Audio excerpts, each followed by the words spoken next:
قلبك يا من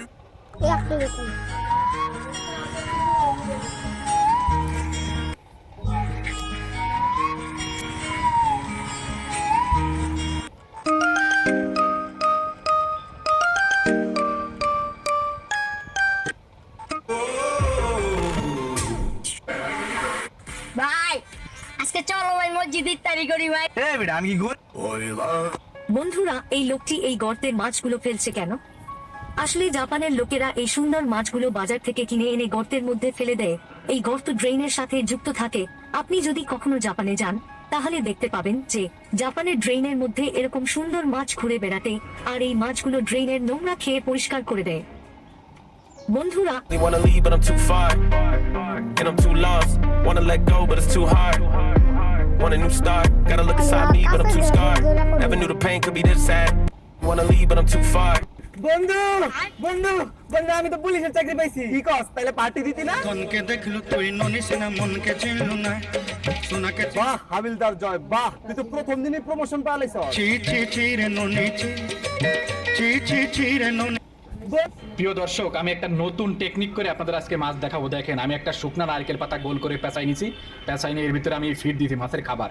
এখনই মাছ আসবে, এবার মাছ আসবে, দেখা যাক। আসার তো কথা, এখানে যেহেতু মাছ আছে অবশ্যই আসবে।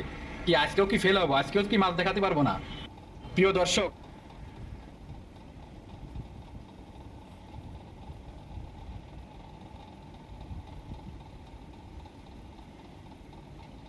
এই লোকটি ফ্রি ওয়াইফাই এর স্ক্যানার নিয়ে চুপচাপ এর আগের ভিডিওতে তোমাদের বলেছিলাম তোমরা যদি এই ভিডিওটা 100 লাইক করে দাও তাহলে আমি মাছ পুষবো, আর তোমরা যে 100 লাইকের জায়গায় 1100 লাইক করে দেবে আমি তো সেটা ভাবতেই পারিনি। আর আজকে সেই মাছ পুষার জন্য অ্যাকোয়ারিয়ামটাই নিতে এসেছি। আর তোমরা এখন যে অ্যাকোয়ারিয়ামটা দেখতে পাচ্ছ, এই অ্যাকোয়ারিয়ামটা আমার মাসি দিয়েছে। আর এই অ্যাকোয়ারিয়ামটার ভিতরে যেহেতু জল ছিল তাই প্রথমে জলটাকে ছেঁকে নিলাম। আর অ্যাকোয়ারিয়ামটা কিন্তু ভালোই বড় ছিল আর অনেকটা ভারীও ছিল। আর অ্যাকোয়ারিয়ামটা অনেকটা ভারী থাকার কারণে প্রথমে ভাবছিলাম বাড়িতে কি করে নিয়ে যাবো। আর ফাইনালি অনেকটা কষ্ট করার পরে অ্যাকোয়ারিয়ামটা নিয়ে পৌঁছে গেলাম দমদম স্টেশন। স্টেশনে আসার কিছুক্ষণ পরেই ট্রেন ধরে বেরিয়ে পড়লাম বাড়ির উদ্দেশ্যে। আর এবার কিন্তু আমার এই ভিডিওটা ওই বেটা ওই, আমার হোটেলে কামের লোক লাগবো।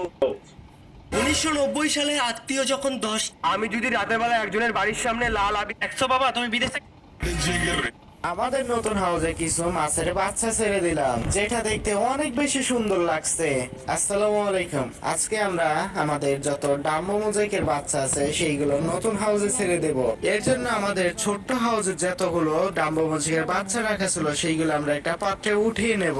এরপর হাউসের কাছে নিয়ে গিয়ে পানির সাথে টেম্পারেচারটা মেনটেন করার জন্য সেই পাত্রটাও অনেকক্ষণ রেখে দেব হাউসের মধ্যে। 20 মিনিটের মতো টেম্পারেচার মেনটেন করে আমরা আস্তে আস্তে মাছগুলো ছেড়ে দেব হাউসের মধ্যে।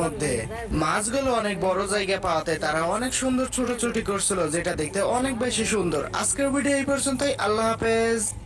আমাদের নতুন